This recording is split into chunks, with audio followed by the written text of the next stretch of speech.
नमस्कार मंडळी, कसे आहात? मजेतच असाल तर नवीन दिवसाची नवीन सुरुवात. आज नवीन रेसिपी शेअर करते. इथे मी बासमती तांदूळ घेतलेला आहे जो बिर्याणीचा असतो. इथे 3 वाटी घेतलेला आहे. याच्यामध्ये मीठ तेल ॲड करून चांगलं बॉईल करून घेतले आहे. त्याच्यानंतर भाज्या बॉईल करून घेतलेल्या आहेत पूर्ण. याच्यामध्ये मी शिमला मिरची घेतलेला आहे, फ्लावर, वाटाणा, गाजर ॲड केलेला आहे आणि बटाटासुद्धा एक ॲड केलेला आहे. तर इथे कढई घेते, याच्यामध्ये 1 चमचा तूप टाकणार आहे. त्यानंतर ह्याच्यामध्ये तेलसुद्धा ॲड करणार आहे आणि त्यानंतर ह्याच्यामध्ये मी ॲड करणार आहे 2 मोठे बारीक चॉप केलेले कांदे.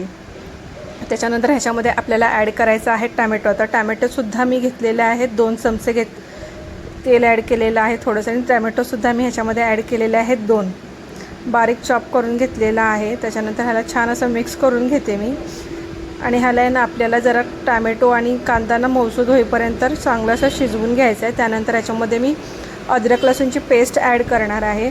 बघा, 1 चमचासारखी अद्रक लसूणची पेस्ट ॲड केलेली आहे आणि ह्याला छान असं मिक्स करून घेतलेलं आहे. 2 ते 3 मिनटं चांगलं परतून घेतलेलं आहे.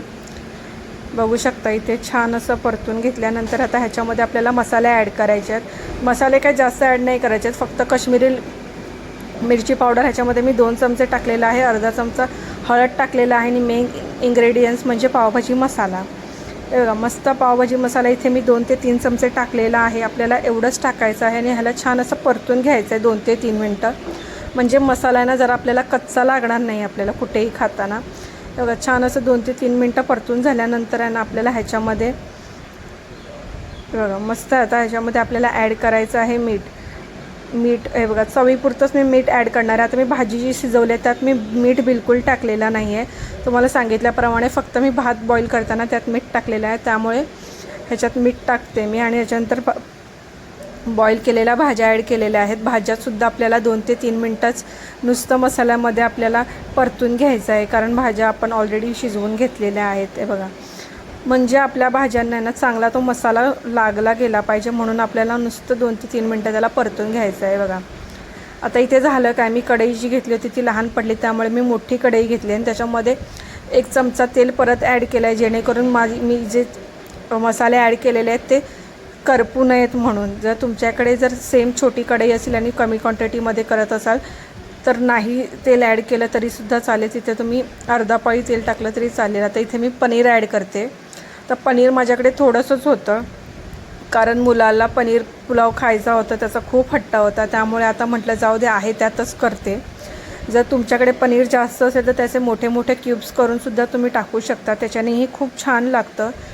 हे बघा, मस्त ह्याला 2 ते 3 मिनटं परतून घेतलेलं आहे. पूर्ण मसाले आपल्या व्हेजीसमध्ये आणि पनीरमध्ये मिक्स झालेला आहे. आता या प्रोसेसला आपल्याला ॲड करायचा आहे भात. आता हे बघा, भात मी पूर्ण शिजवून घेतलेला आहे, कच्चा कुठलाच ठेवायचा नाही, कारण आपल्याला फक्त ह्याच्यामध्ये भात मिक्स करायचा आहे. 2 ते 3 मिनटं परतून घ्यायचं आहे. आणि ह्याच्यामध्ये बघा, गार्निशिंगसाठी मी कोथिंबीर वगैरे कट करून घेतलेली आहे. बघा, भात चांगला असा ह्याच्यामध्ये काढून घेतलेला आहे. आणि एक गोष्ट, भात जेव्हा आपण शिजवतो ना त्यात मी गार पाणी बिलकुल ॲड केलेलं नाही आहे. फक्त ह्याच्यामध्ये ना मी फक्त पाणी निथळून घेतलेलं आहे. जे गरम पाणी जे असतं बॉईल केलेलं ते फक्त निघाल्यानंतर डायरेक्ट ह्याच्यामध्ये ॲड केलेलं आहे. मी गार पाणी बिलकुल ॲड केलेलं नाही आहे. तरीही आपला भात छान सुटसुटीत झालेला आहे. बघा, मस्त भात मिक्स करून घेतलेला आहे. त्यानंतर गार्निशिंगसाठी कोथिंबीर टाकली. चला भेटूया परत.